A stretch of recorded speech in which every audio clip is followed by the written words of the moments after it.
Welcome to Coach Me Up. My name is Tim Riley. Today, I'm here with Grant Fowler. He's blessed me with the opportunity to come here and ask him a ton of questions and live in this badass underground dungeon training facility that he has right now. Basically, what we're going to do today is something that I think has been missing from the industry for a long time, where not only am I going to pry Grant about all the things that he does and does so well, but we're going to do the practical application of that today as well. And he's actually going to coach me through some of the exercises that he uses with his athletes. To get started, Grant, I want to throw it over to you. Tell me a bit about you. Why did you end up coaching? How'd you get here? Yeah, man. Well, first, thanks for having me. I would say when I first got into coaching, it was probably when I was like 16. Like I had my first client when I was like 15 or 16 years old. He was a soccer player at, I think he went to the Woodlands High School. And so I kind of got into it early. I mean, I sucked. I had no idea what I was doing. Yeah. You know, it was just pure bodybuilding and stuff. That's what I was pretty much having people do at the time. That kind of got my foot in the door though. And then, you know, I went to school for probably about 2 years. I went to LSU. I kind of knew that training was something that I ultimately wanted to do at some point. You know, I just wasn't really sure like how or when I was going to get into it. And I kind of ultimately just made the decision that, you know, going to school, I was studying business marketing, wasn't going to really be beneficial for me in, you know, a training context, whether I started my own business or whether I went into, you know, the professional sector. Either way, I just didn't really see it being something that was going to help me. And so I basically dropped out 4 years ago, and I started up what's now Fowler Fitness here in the Woodlands. I initially started with kind of, you know, another small group of athletes from the Woodlands High School. It was kind of like a lot of track kids. Was getting a lot of great results with those kids, and it kind of just started to snowball now to where it's, you know, we still have some high school kids. We have a lot of semi-pro guys now. And it's just really kind of grown into this thing, just, you know, almost out of nothing. You know, I started out of literally a gym that looked exactly like this garage. You know, it was like just a huge warehouse with a lot of old equipment in there, a lot of just old rusty stuff. And then I kind of just, you know, went from different gym to gym, just sort of building my name up from there. So that's kind of how it started, and that's kind of where I'm at now. It's funny because I can see the time that you spent at LSU working in business and marketing in your social media and the way that you're able to distribute content. And that kind of brings me to my next question. You seem to have a very specific way of doing things, and you have very specialized exercises, and it seems to me that you have such a variety in your training. Yeah. Tell me a bit about how that variety came about and some of the thoughts and principles that go behind why you select the things you do in your training programs. So the variety portion of it actually kind of came by accident because I had training ADD, you know? Yeah. So I have to, you know, on one end, I am really good at sticking to things, but only for a very certain period of time. Mm-hmm. So I'll do something, I can stick with it for 4 or 5 weeks, and then I got to change it up again. And so what I kind of noticed is that because I was always searching for novelty, I wasn't really getting the results that I needed, but I also knew that novelty was an important aspect of training itself. That's kind of what I learned later. And so I kind of just took this desire for a lot of change in my training, and I sort of built my own training around that, and I found a way that I could make that successful. Come to find out, as I started to learn more about training, that's actually a thing, you know? that there's programs built around that. Like if you look at the conjugate system or like, you know, Westside powerlifting, that's basically what they do. Yeah. Is they rotate lifts all the time. They're constantly changing not only the lifts themselves, but how they do certain lifts. And so I kind of started to look into that, and I started to modify a lot of the things that they were doing and combining it with the things that I had already done. And then I started applying that to athletes. So it was kind of a 3-step process where it was what's best for athletes, how are people actually implementing variation into their training in certain sports like powerlifting, and then sort of taking that and combining it with all of the stuff that I had successfully done myself. And that's sort of where the system, I guess you could say, was born from. Was just out of the combination of those three. So you said something that I think is really cool there about having the training ADD Yeah. and needing to switch things Yeah. up. How does that, with the variety in your program, how does that show up for your athletes? Do you find that they're more engaged more often? What is that? Yeah, absolutely, because they come in and they're always, I don't want to say they're looking forward to it necessarily, because it sucks. But the ones that do enjoy training, which is, I would say it's most of them at this point, you know, they know it's going to be hard, but they get to a point where they kind of start enjoying it a little bit, low-key. You know, Yeah. Some of them won't admit it. But I would say it definitely increases engagement for sure, and that's a whole nother topic in terms of getting results. You know, how engaged you are in the training is going to play a big role in the results that you get. That's why sometimes you can do a really bad program and still get good results from it if you're super engaged in it. Sure. You know, and so I would say that's definitely been a big part in helping them enjoy and look forward to the training more, because they know they're going to come in and they're going to do something different. But at the same time, you know, for the kids that maybe like a little bit more consistency and structure, there is a lot of stuff in the program that is going to be very consistent. Okay. You know, they know every 2 weeks they're going to be doing this exercise. The way they do it might slightly change, but it's always going to be something similar. There's always a base template that they can follow where they know, okay, today I'm going to be doing some type of external rotation or something like that. If it's like an accessory exercise, they always know on Monday they're going to come in and do some type of squat or a deadlift. They always know they're going to have some type of a jump on this day with this type of a focus. And so it gives them enough structure where they can kind of prepare mentally for it, but it's novel enough to where it kind of keeps them entertained and engaged in the training as well. Awesome. So, I'm talking about that engagement with your athletes. What are some of the ways? Because from the time I've spent here, it's just an awesome environment. Yeah. Everyone seems to really like work for each other in this environment. But it's also like they're competing against one another. Absolutely, yeah. So tell me a bit about how you sort of created that culture of competition, Yeah. and how that shows up in training. Well, so athletes just by nature, I think, are going to be competitive, and then all you have to do is facilitate that. So if you come in and they want to compete, but your training is super rigid and structured, and it's like every day, you know, you have some people that's like every day it's 80%, Right. going up 5 pounds. You can't compete. You can't hit PRs when it's super rigid and structured and linear like that.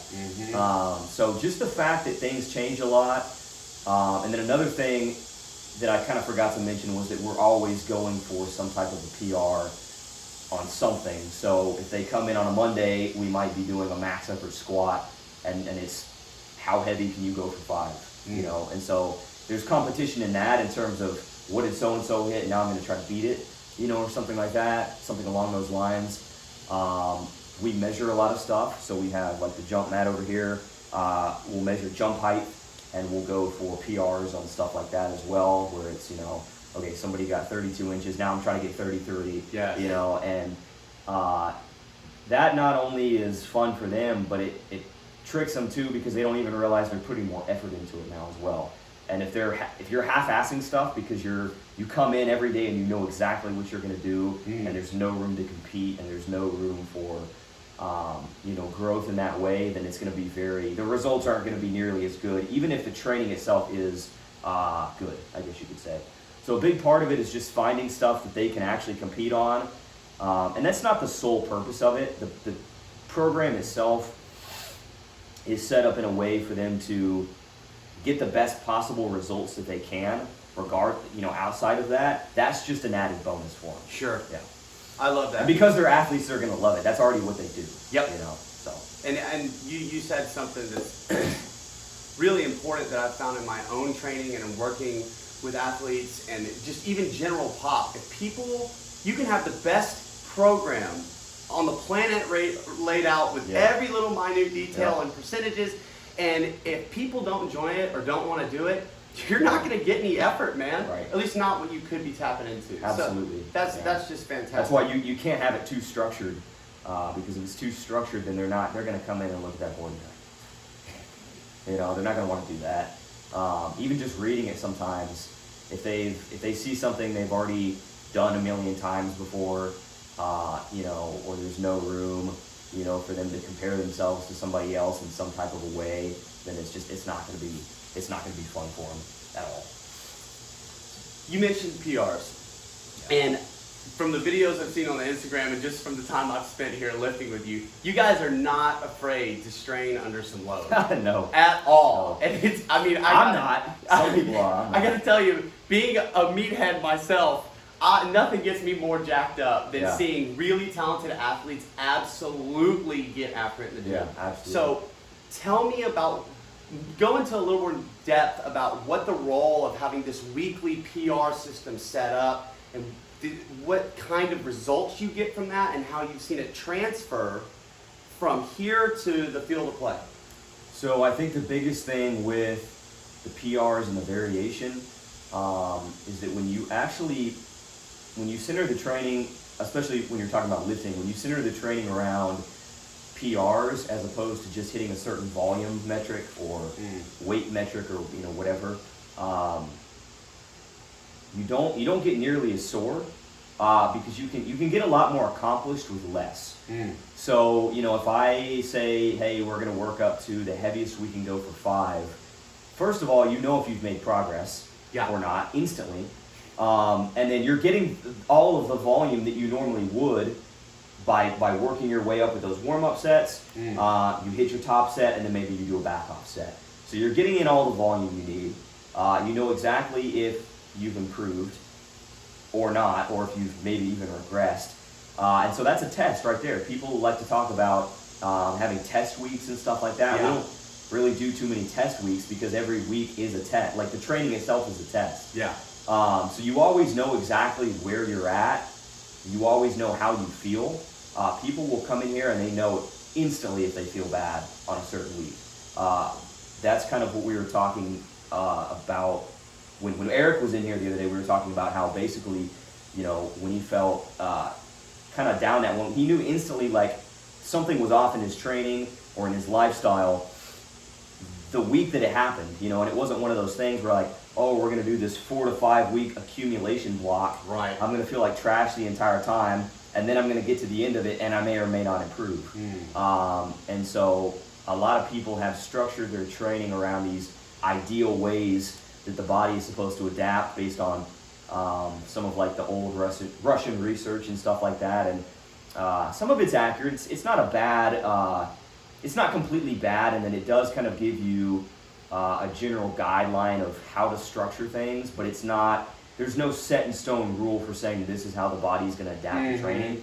And so when you train kind of in this non-linear fashion where you're hitting PRs and you're constantly changing the lifts that you're hitting the PRs on, you give your body that ability to make progress kind of, I don't want to say when it wants to or when it feels like it needs to, I guess, but you're not fixating it into this structured, rigid plan where you can't adapt outside of it. And so with that, when we kind of rotate the lifts and we set the training up that way, you instantly know where you're at for that week, whether you've made progress or not. And then the variation itself kind of serves a different purpose in that, you're training a lot of different patterns. You're training similar patterns. Like if you're doing a bench press, it's always going to be some type of a pressing motion, but you're getting strong in multiple positions. You might be doing an incline press here. You might be doing some type of a decline. You're getting strong in all of the different ranges of motion and context that you might need to use some type of a pressing or a squatting or a pulling motion. And so when you do that, you're kind of giving your body the ability to like almost sort of like fill in the gaps better. Yeah. Because you're not, let's say all you do is a back squat. Yes. And you never learn how to squat maybe with more of an upright posture. Yeah. It's not to say that you have to completely relearn how to do a back squat if you change the variation for the first time. It's just that it's going to feel so uncomfortable, and you're going to have this huge deficit between what you can do on this one lift and what you can do potentially in all these other, in all these other areas. And so by kind of just, changing the lifts and implementing more variation, you're going to give yourself, more of a template to be able to handle more of what life's going to throw at you. Yeah. And it's going to allow more of the strength that you gained in the gym to be able to kind of transfer over into athletics, as opposed to I can squat 500, but maybe only 300 or 400 of that is useful. Yes. That kind of makes sense. Totally. It doesn't necessarily equate out to that. It's not as simple as that, but that's kind of the general idea, is that you don't want all of your strength to be predicated on I've just practiced this lift and gotten really good at this. Yep. For so long that's why I can lift this much. You said, and that reminds me of something you said the other day. Are you strong, or are you really good at lifting weights? Yeah. Right. Because everything has a skill component to it.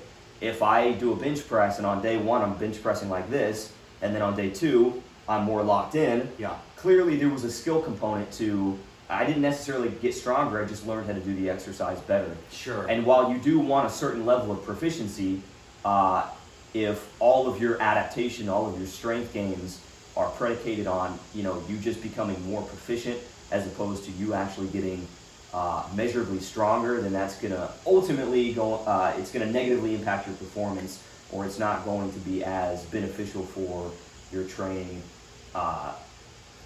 as opposed to constantly rotating your lifts like that. So you touched on, there was so much gold and everything. Yeah, that that was you a just lot. said. That was a lot. I mean, and just a brief recap of that. You talked about being able to be flexible enough with your training program when the guy does come in, he's not feeling it, because we do forget, and I've been falling victim to this, these athletes, they're human beings. And when you see these guys day in and day out, and you see the stuff that they're able to, sometimes you get numb to the fact that these guys aren't superhuman. They've got lives, personal lives, things going on. And then another thing that you touched on, and this is the stuff that I want to dig into today that I'm really excited about. You mentioned about not just being strong at the skill of lifting weights, for example, specifically with just a back squat, but you use all these different variations. Talk to me about some of the other special pieces of equipment, special exercises, some of the things you do. And let's start with the squat pattern. Yeah, so special equipment like that we use for squats and stuff like yes. that. So sometimes we'll add in chains, we'll add in bands. We don't really have chains in here right now, so we can't use a whole lot of that, but we'll do bands, chains. Sometimes we'll use things like a heel wedge. And so the idea behind a lot of that stuff is you're just changing how, like with a chain, when you squat, basically, let's say you get to the bottom, all of the chain is going to be kind of unloaded on the floor. So you're going to have the weight of the bar on you, but all of the chain is going to be unloaded. Yeah. So it's just going to be the weight of the bar. As you stand up, the chains are going to basically raise off the ground, and that's going to add weight to the bar. So it's going to get harder as you go up. And that's kind of the same idea behind bands, except the band's also going to pull you down on the eccentric phase. So that's, if you're doing explosive stuff, that can be an added benefit. But with implements like the bands and chains, a lot of people don't understand that you can use that as a way to deload as well. Like let's say you do a back squat on week 1 and you squat 405. If you do a back squat maybe on week 2 with 315, but now you have 150 pounds of chain, you're able to handle more weight at the top, but you're also giving yourself a break at the bottom where you normally would have more weight if you just had, say, 405 on the bar. Yeah. So you're kind of giving yourself a little bit of a deload, but then you're also making the exercise harder in a different way at the top. So that's one way that you can implement variation into your training to also prevent injuries, to help prevent, a lot of the injuries that you get in training are not acute injuries, they're chronic injuries, where it's you're doing too much of one thing. Yeah. And that's going to really detract from your ability to play your sport as well, because now you have tendonitis in your arm, and you don't want, or your knee or something, and you don't want your training to detract from your sport. So if you implement things like that into your training, it's just going to make things a lot better from an adaptation standpoint and from a health standpoint as well. And then with some of the other special equipment we use, people will see a lot of stuff like we have the reverse hyper over here and the Super Cat. They see a lot of that stuff and it looks really weird, but in reality, all it is just a way to kind of load things that people are already doing better. So if you see people doing medicine ball throws, that's kind of the same thing as stuff we would do on this, where we're kind of throwing it, which we'll get into. It's really the same thing. It's just allowing you to load it better because you can put way more weight on here. You can have a partner push down on it, so the eccentric is overloaded. You're fixed into this pattern where you can really focus on the plyometric and the speed side of it, as opposed to kind of the balance aspect or the coordination aspect, which isn't a bad thing. There's a time and place for that. But some of these machines kind of allow us to do things that we wouldn't be able to do as effectively with other forms of training. So jump training, we can put a lot more effort into our jumps on this. We can add the eccentric components. With stuff like the reverse hyper, we can target certain areas of the body and overload certain tissues with more force, almost like you would when you do plyometrics or speed training, just without all of the additional joint stress. So when you run, obviously you're putting a lot of stress on your knees, which isn't necessarily a bad thing, but over time, if you do too much of it, it can be. You're putting a lot of stress on your ankles and stuff like that. When you do stuff on the reverse hyper, or even targeted stuff on this, you're able to target certain areas of the body the same way that you would with those sprints and those jumps, but you're not going to beat yourself up as much. And so that's the idea behind a lot of the stuff that we do with some of those special exercises. It looks kind of crazy, but it's really just applying the same principles that you would apply to any other form of training, any other normal form of training, which at the end of the day, there's really no such thing as a normal way to train. It's all kind of the same stuff, just chopped up a little bit different, and then tailored to the individual. That's awesome. And I got to tell you, here in a few minutes, me and Grant are going to get the opportunity. He's going to coach me through some of these special exercises, and I cannot wait to play around with this Super Cat. Tim's about to be in for it on this stuff. I'm excited. I can't wait. Well, Grant, look, I really appreciate your time today. Absolutely, man. You've been a wealth of knowledge. You've been very accommodating. This environment is just badass. Your athletes have been nothing but A1 and just fun to be around. So thanks again for having me, man. It's been a real pleasure. Let's get into this. I appreciate this work. Let's do it. All right, Grant. I've been looking forward to this all weekend, dude. So tell me, what are we looking at here? What is this thing? Why the hell do you use it? And what do you got planned for me? All right, guys. So this is the Super Cat. This is kind of something that we use with a lot of our athletes to kind of just train certain things that maybe they're already doing or that they've already done before, just a little bit more efficiently.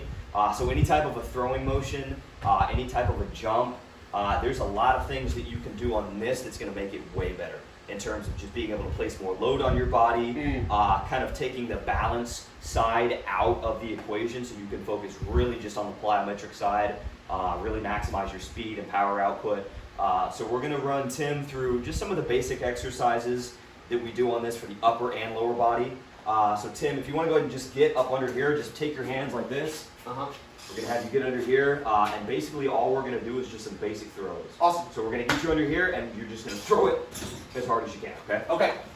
So we'll have you do 5 reps on this.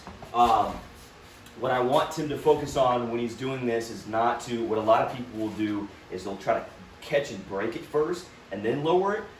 You want to catch it and guide it down as fast as you can, and then right back up. So it's going to be almost like a rubber band or a spring. So you're going to catch, boom, right back up. Be like reactive. Exactly. Okay. So you don't want to try to break it or stop it really at any point.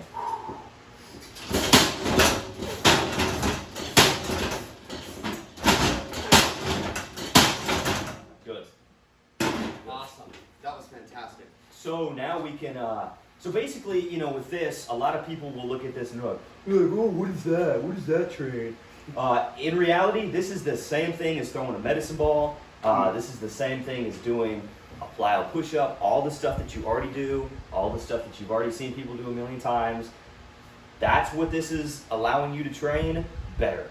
So you can add load to this. You can put pretty much as much weight as you can handle on it. Yep. And that's another great thing about it is that it allows you to develop plyometric. Well, it wouldn't really be plyometric if you're using a lot of weight. But I guess it could be if you're able to move it fast enough. I love that you just said that. Yeah. How often have you had an athlete or a client and you're like, okay, we're gonna do some plyo push-ups, and it looks like they're slogging through mud, exactly. trying to move through the exercise. Or even people that maybe, I mean, with body weight stuff, it would be different. But even with, if you don't have access to heavy medicine balls, sometimes it's too light. People really like to focus on the speed component of things, but at the end of the day, I mean, you need to get stronger and more powerful also in the context related to those medium loads as well. And so if you can, this is great because you can micro load this as well. So you can take someone that is able to move it really fast. You can add small amounts of weight on it, which doesn't compromise the speed, but over time you can get them stronger in the context of a plyometric exercise. So you can have them moving something at the same speed, but now let's say they're moving it with an additional 30 to 40 pounds. So people lift weights, people do speed training, not too many people bridge that middle gap. And you'll hear a lot of coaches talking about how that area isn't as important. That area is extremely important, especially if you play a contact sport. Yeah. That's bridging the gap between your ability to express your strength in a lot of the contexts that you would need to use it in if you're a football player or if you're a wrestler. And so being able to throw something very heavy or catch something very heavy and do it very fast is an amazing skill to have. Yeah. We had a baseball player, he threw I think like 101. I mean, he's a monster, and he would take a 45-pound plate and put it on here and do the single arm shot puts and just. So the amount of tendon strength and tissue resilience that you're going to get out of that is second to none. And there's almost nobody that's really focusing on putting those types of loads on athletes in that type of a context. And this and the reverse hyper are two great things that they really allow you to do that and build people up progressively over time. So basically, what we're going to have Tim do now. Is he's going to do something really similar to what he just did. It's just going to be for the lower body. So he's going to do a jump. Tim's going to get up under here. He's going to have his shoulders on the pad. And he's going to do the same thing. So you're going to jump 5 times just as high as you can. Okay. Same concept. You want to yield. You want to be relaxed. You want to hit the ground and just spring right back up. Okay.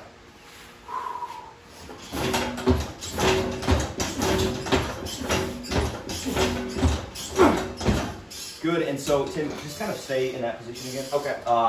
The great thing about this is that you can easily change your stance. You can change the angle of your feet.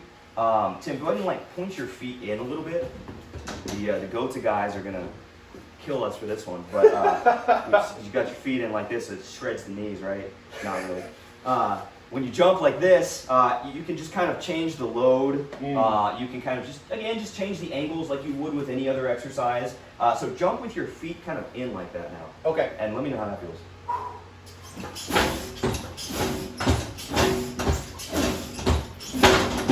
So you see how you're kind of working more of that inside edge now a little bit? And it's super easy to do on here because you can set yourself in that fixed position and you're not having to worry too much about getting out of alignment, with traditional jump with plyometric. The ability to jump and express maximal force, and then what I'm feeling eccentrically, the load in the bottom of having to reverse, but it's manageable. And your body, because your body doesn't freak out on this like it would even if you had dumbbells or a bar on your Yep. There's no inhibitory process that's kind of slow, basically diminishing your ability to produce force. Well, with a bar, in my experience, a bar on the back, obviously, as we jump, the weight of the bar is accelerating. So, it's like your body won't allow you, your brain, I should say, won't allow you to jump as high as possible because this bar wants to fly off.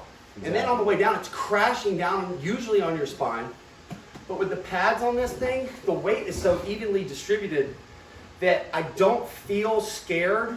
I don't feel inhibited. and I feel like I can express maximal power into that floor. Yeah, man. absolutely. A lot of high schools have these now. It's unfortunate they don't really use them because it's a great way to develop power without having to deal with people potentially hurting themselves. Obviously, there's going to be a risk with all forms of training, and I don't think you should base your training completely around trying to be as safe as possible necessarily.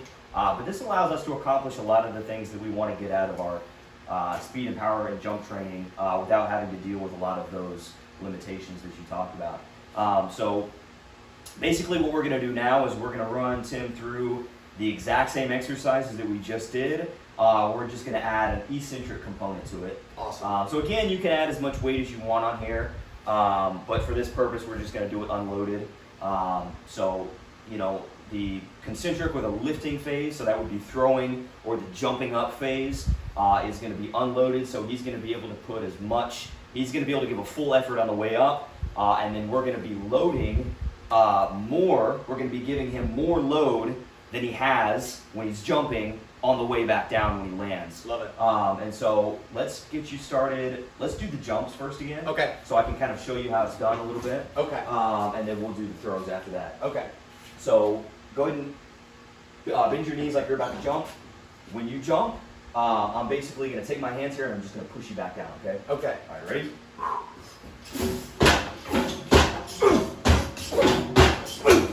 And you can feel, and two, with this, you can do potentiation sets as well, where you push down as hard as you can on the first two, and then you kind of just let them fly on the second 2 reps. Yes. And it's amazing. On that last rep? You were way up there. Yeah. That was awesome. Yeah, and potentiation, I think, is better done intraset like that. I don't really think you get too much potentiation out of doing heavy squats sometimes. I think it's better to do it immediately here, where the load is immediately taken off, and now you can feel it instantly, as opposed to kind of that delayed response that people say you would get from a squat or doing a heavy deadlift.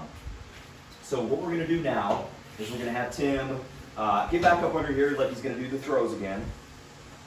And this time, though, we're going to be pressing down on the back of the machine. Okay. So you're going to throw. Just don't throw it too hard so it's not hitting the back here. Just kind of do like a medium throw, and then I'm going to push down on you as you press. All right. All right, ready? Yep. We're going to give you a rep free first, and then we'll push down on the second one too. Okay.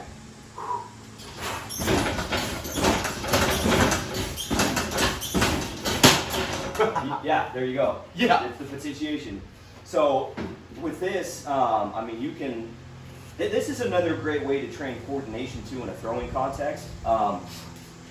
Just because this weight is coming down so fast on you, and the fact that your partner is probably going to be a little inconsistent in how hard they're pushing on each rep, or if you have multiple partners in a training context, you might have some people that are really just slamming it down on you super hard. You might have some people that are kind of just doing it a little bit lighter because they might not be as strong. Sure. And then maybe sometimes you have people that are pushing it down really hard on one rep and not on the next. And so that's kind of, even with the consistent throws, you really have to react to it in terms of where you're going to catch it and how you're going to catch it. And then you want to avoid obviously hitting this. So there's a rhythm and a timing component with it as well. A lot of people like to talk about training the visual system. This is extremely visual. Yes. I mean, it looks like a flying object coming in. Yeah, it does. And you're having to react to it with your hands in terms of, you know, where I'm catching it, how I'm catching it. I better catch it. I better catch it, the appropriate amount of force that I had better catch it with, and then how I'm going to push it up, and then how fast it's going to come right back down on me afterward. So there's a lot of things you have to process. Those are just some of the primary exercises we do on the Supercat. You can also do all of this stuff unilateral as well. Yes, let's get into it. Even with the eccentric component. Yeah. That's going to be a little bit more advanced, but with some of the single arm stuff, or we'll start with the single leg jumps since you just did those. You're going to get back up under here like you just did the jumps, but you're just going to be in a single leg stance here this time. Okay. And you're just going to jump as high as you can. Okay.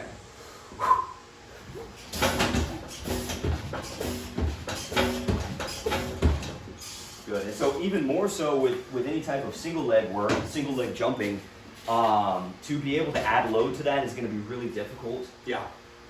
In a normal context, without balance becoming a pretty big limiting factor. Again, this fixes that completely. As you can feel, I mean, it's pure single leg. You can really focus on pushing away, which is difficult if you're, doing just like a jump like this. Yeah. And so it's a great way to train a variety of single leg jumps as well as bilateral jumps. With the single arm throws, we're gonna have Tim do basically the same thing that he did with the double arm throws. The only difference is he's going to add a rotational component this time. Ooh. So he's going to be here. He's going to rotate. So now he's working some of this rotational component. And then he's going to throw it almost kind of like a shot put. So he's going to be here. He's going to load up. And he's going to catch it. Okay. So you want me to boom. On this one, Stop. Decelerate it. Okay.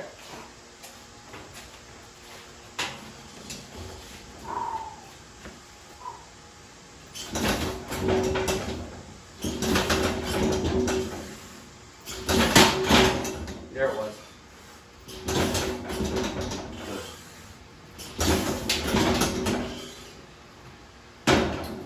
And there's also a variety of things that we can do with this single arm in kind of like a lateral context as well. So what we're going to have you do is same thing. Okay. Instead of rotation though, this time you're going to be side bending basically. So you're going to be training the obliques here and just some of the lateral muscles in a plyometric context, if that makes sense. So you're going to be here. You're going to bend a little bit. Okay, Ooh. so you're really going to load up all these muscles here, and then you almost want to think like you're doing like a hip thrust. Okay. Okay, so you're going to hip thrust it, and then boom, you're going to launch it. Okay. Okay, so you want most of that to be, your arm is going to guide it, most of it's going to be coming from the trunk as the primary driver. Okay. Good. So you're going to bend in here, really contract all of that, and then thrust your hips. Yes. That felt awesome. And now what he can do is he can train that dynamically too, so catch and immediately Okay. bend. There you go, bend. Bend. Good, and this will tell you a lot about how well you can dynamically bend. It's gonna be a whole I can other, feel it through the erectors, my obliques, everything. It's gonna be another way to train that rhythm component as well. Let's see, what else do we have here? We can also do, seated, or I'm sorry, like horizontal type pressing. Yeah, let's try So it. we can take a bench here. This is one of my favorites. Now this, I can tell you, I'm already getting really excited about because, in my experience using a med ball, it requires a partner almost always, especially if you're lying on your back to train that, and or if you're not using a med ball for a horizontal toss, you're usually trying to do some sort of plyometric push-up, which also is going to be limited by your own strength, your own ability to move your own body weight. So a big guy like me, if I'm hitting the floor, I've got a pretty good bench, but I can tell you, I know what a plyometric movement feels like. And plyo push-ups body weight, if you're up at over 220 pounds, chances are it's not plyometric. Exactly, and so that's what this allows people to accomplish is it's scaled to your own ability in terms of you putting the load on there. It's also a lot safer than the bar throws. You'll see people do bar throws a lot. Obviously, you have to catch it. If you don't catch it, it's going to bash your face in. It's not good. No, it's not a good look. It is way better here. Okay. So what we're going to have Tim do is he's going to lay on the bench here. Okay. And you're going to do exactly what you did with the standing vertical throws. You're just going to do it lying down now. Okay.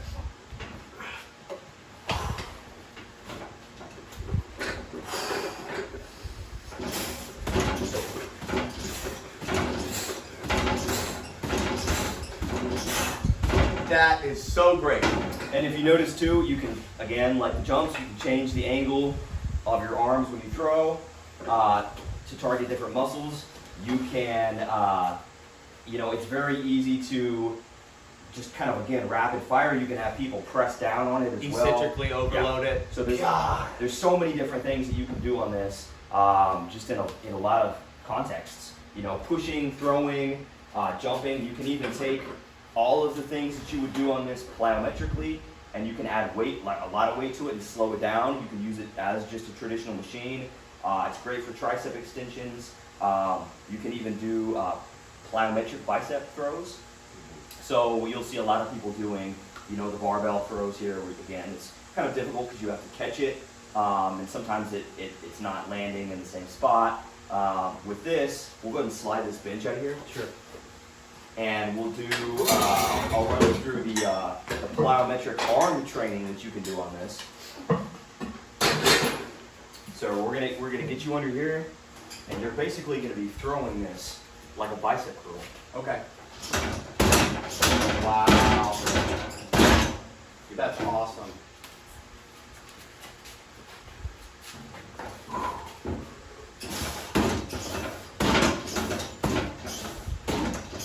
Good. Now stay in that position.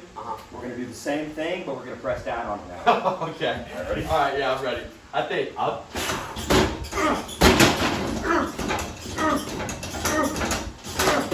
Woo! Yeah, buddy. That, ladies and gentlemen, is not easy. And what I noticed too is plyometrics for the upper body get so neglected, and the ability to really flick the wrist and fully extend through plyometric upper body exercises. That's another thing. I don't know if it was a study that they did on shot putters. Somebody calculated basically a percentage of basically how far or how much you would lose on a shot put if you didn't do the wrist flick. And that adds a ton to, I mean, when you just think about a wrist flick in isolation, it doesn't seem like it would make that big of a difference. When you add it into a dynamic movement, Yeah. as a complex system where all of these things are working together now, you know, basically the whole is greater than the sum of its parts. Yeah. When you add in components like that, I mean, the wrist flick makes a huge difference. Totally. If you didn't have that, the shot put would probably go 4 or 5 feet, Yep. you know, at best. Mhm. And so, again, you can train that on here when you're doing the throws. There's a lot of great stuff you can do on this. Let's show them we'll do the same thing for the triceps. Great. Awesome. So we'll get back up under here like you're gonna do the throw. And let's have you put your hands right there. And now you're gonna throw it just like you would, and then catch it. Okay.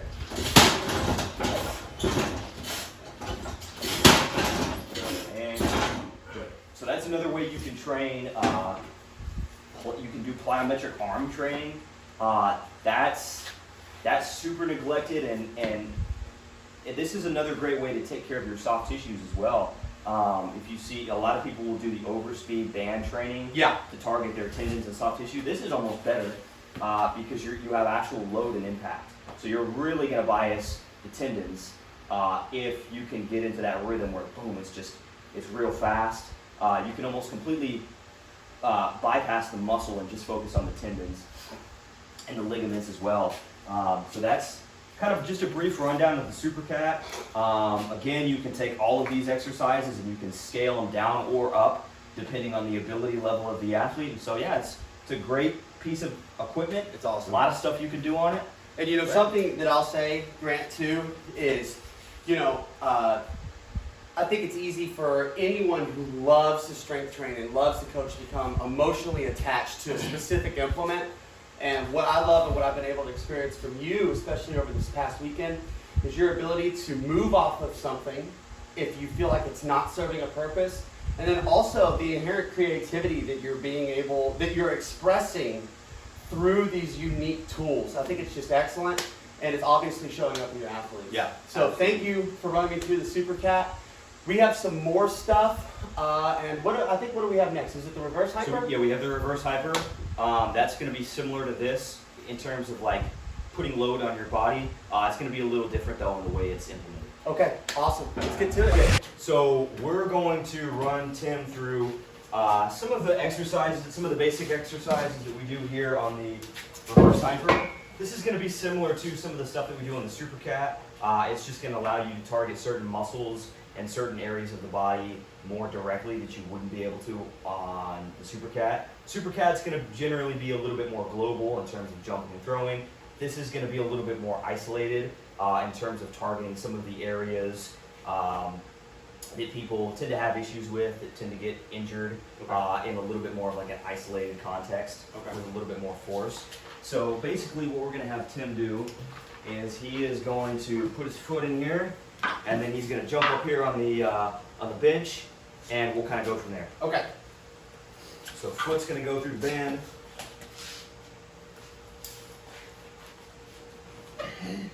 Good. And so I want you to hang your hips completely, not completely off, but as far off. Pretty close. Yeah. You're going to move this leg kind of out to the side. And basically what he's going to do is he's going to get this thing swinging a little bit. Once it has a little bit of momentum, he's going to throw it, and then he's going to try to stick it at the top.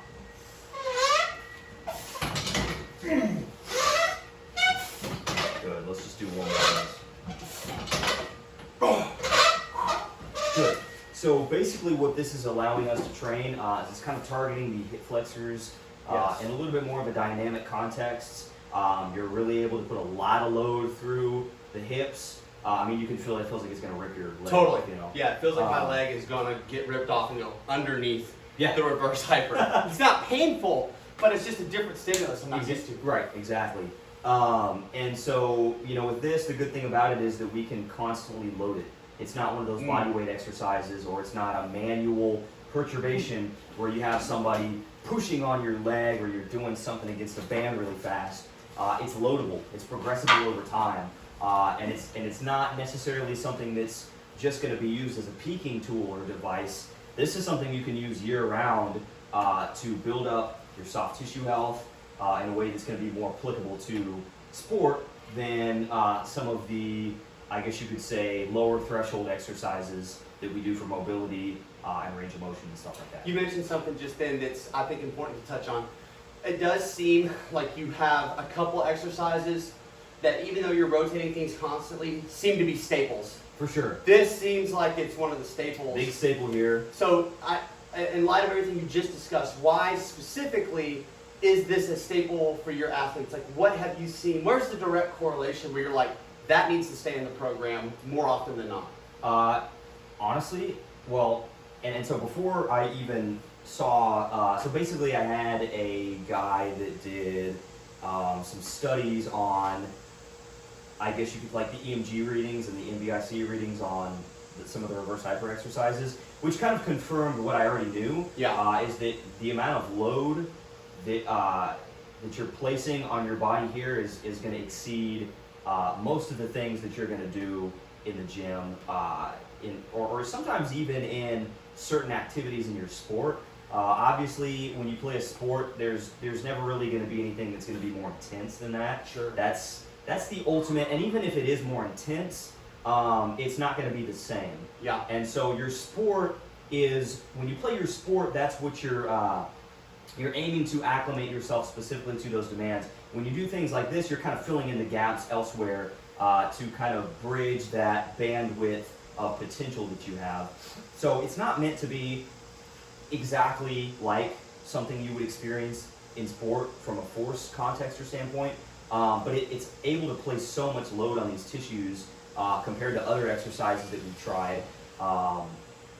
That's kind of why we've kept it in the program. It's just one of the better ways to target certain areas of the body for, I guess you could say, resilience. That's kind of the buzzword that a lot of people like to use. And you know, aside from that, it's not necessarily that this is better than anything else. It's just different. So Yeah. we also do stuff where we're bringing the leg up in a similar fashion in a very slow, controlled way. That's going to be more for mobility and tissue glide purposes and stuff. Sure. This is just going to be purely from a force, I guess you could say, management context and how well you're able to manage and handle forces. Awesome. And so now we're going to do the same thing we just did. Tim's just going to lie on his stomach this time. Awesome. So you're just going to flip around with that band.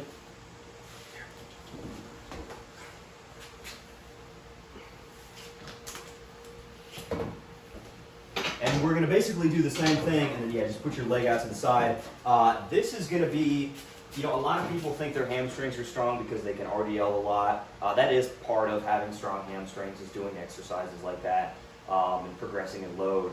But you know, this is going to allow us to target certain positions and certain areas of the hamstring and other muscles obviously that you may be neglecting a little bit with just some of your weightlifting and stuff like that, just to kind of put it simply. So Tim is going to do the same thing. He's going to get this thing swinging a little bit, and then he's going to throw it, and he's going to catch it at the top.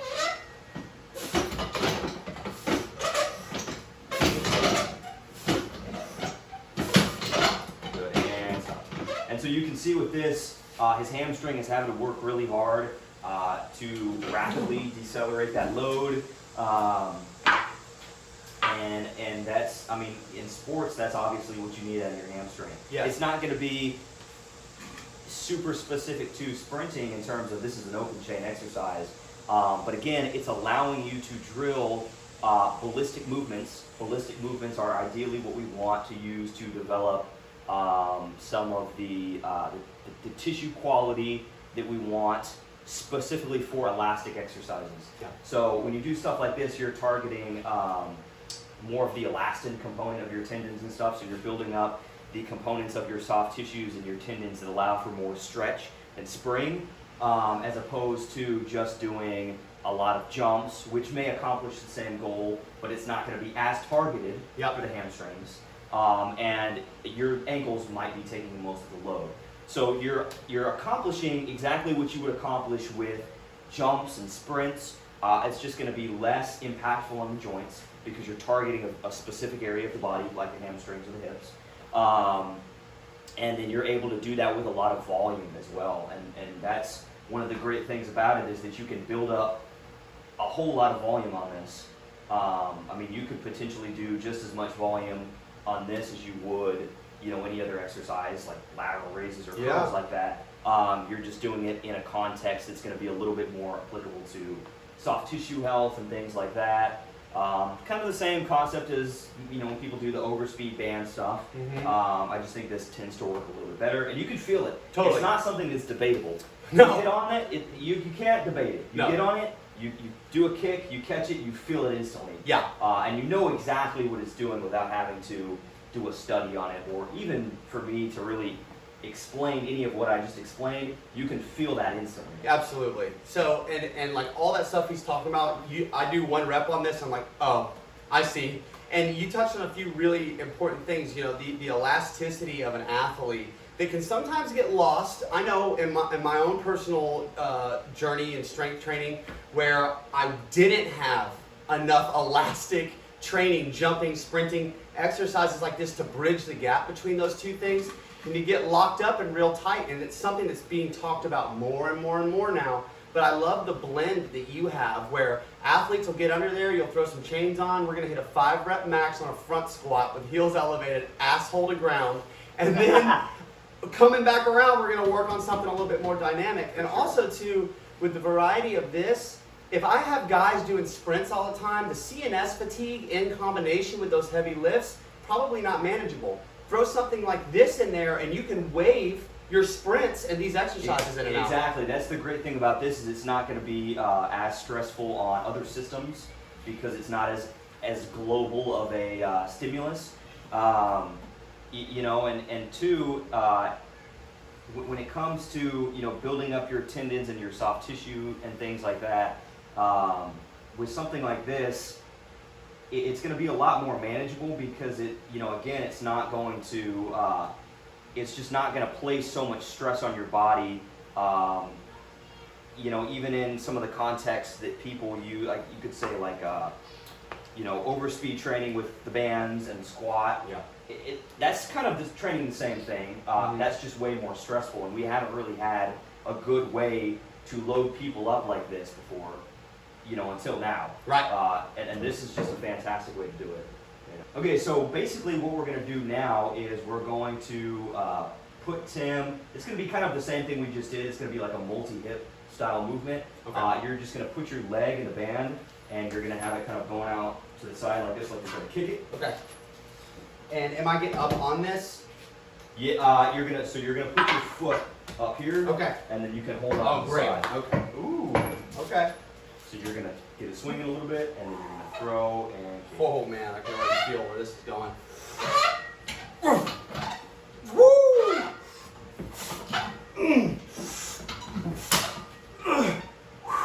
Good.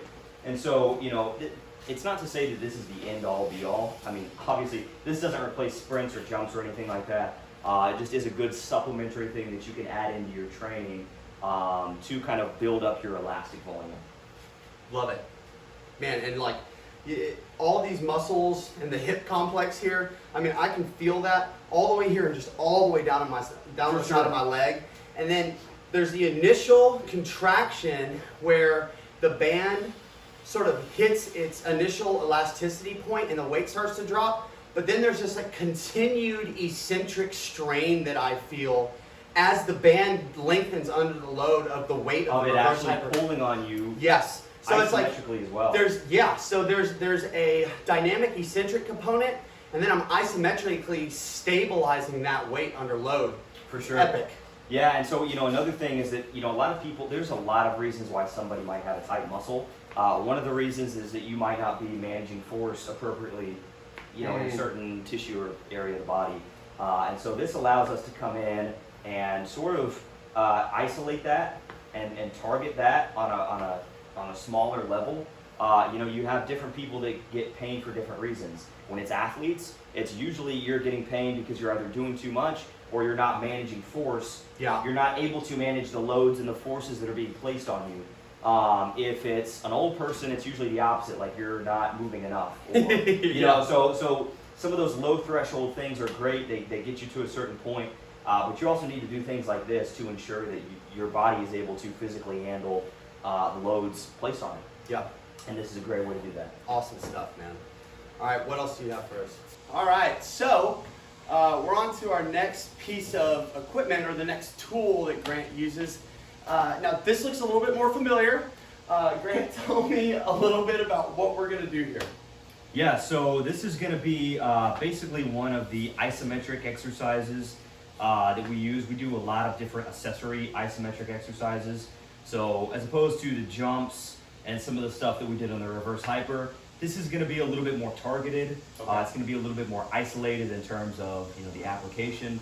So this is going to be one of the lower body isometrics that we use. We have a variety of different isometric exercises that we use to target very specific functions of the body, upper body and lower body. So this is going to be one of our lower body movements.